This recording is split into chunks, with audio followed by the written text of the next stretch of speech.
was an idolatry. If you go back to chapter 17 that Micah had. Micah wanted the priest, and the guy walking by, they used to say, come on in, be my priest. And then they were not knowing what God asked them to do, of course, and then Danites came over there and took over and, took the land, and they adopted that idolatrous worship. And we just kept on with it. And so possibly that's the thing that is discussed here in Genesis chapter 49, 17 and 18. Possibly. Keep it on moving. All right. Genesis chapter, going back to verse 19. Who's mentioned next? Gad. Who was his mother? Zilpah. This one is very interesting. If you look at the Hebrew, what they're saying with this one, he's called a troop, and he shall overcome. If you look at the Hebrew characters, they're like all the same. If you look into the Hebrew, so that's why could be that's what they're doing. But also, if you look at First Chronicles chapter 12, First Chronicles chapter 12. Real fast. They were a troop that did some nice things. Chapter 12, verse 8. Some Gadites joined David at the stronghold in the wilderness.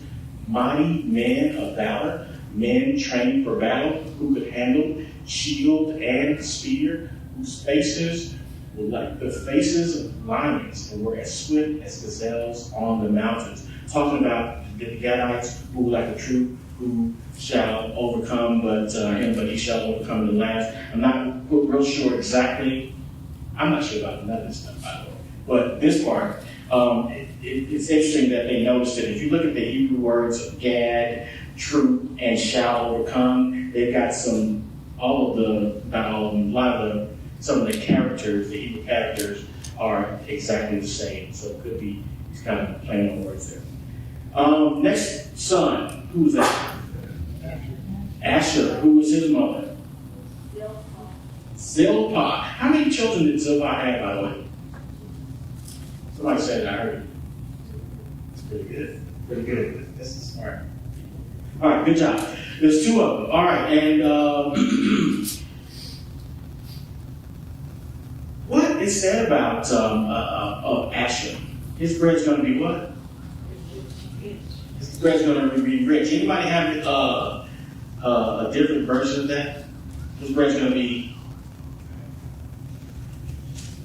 Shall be rich, and he shall yield royal delicacies. Anybody have the old King James? Fat. It's going to be fat. That's right. That word means greasy. I'm looking at it. It says greasy. Gross, but figuratively it means fat or plenteous. He shall yield royal dainties. They're saying that, so if you look at Judges chapter 1, let's put over there real fast. Judges chapter 1. Look at verse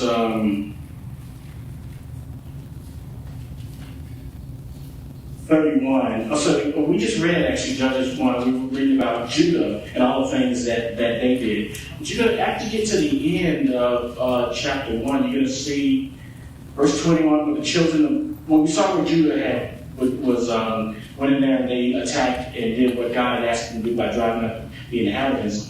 But verse 21 says the children of Benjamin did not drive out the Jebusites.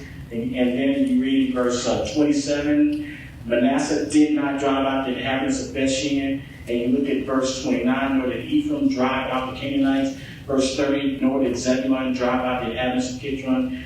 Verse 31, nor did Asher drive out the inhabitants of Echo or the inhabitants of Sidon, or yada, yada, yada. So what it's saying is that because they were possibly, they were hanging around with this nice bread and this royal stuff, they did not do what they were supposed to do. That's what it says. Possibly. Next child is who? Now to like who's his mother?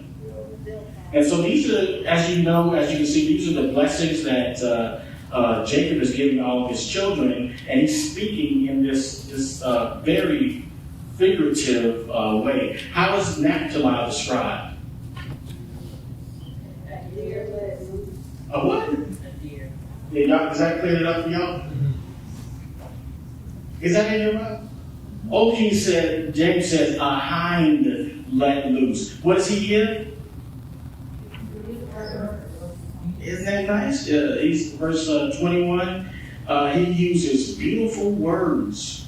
Also, in verse where we just read, he's also another that did not drive out the inhabitants. If you keep on going, Joseph, he's pretty important.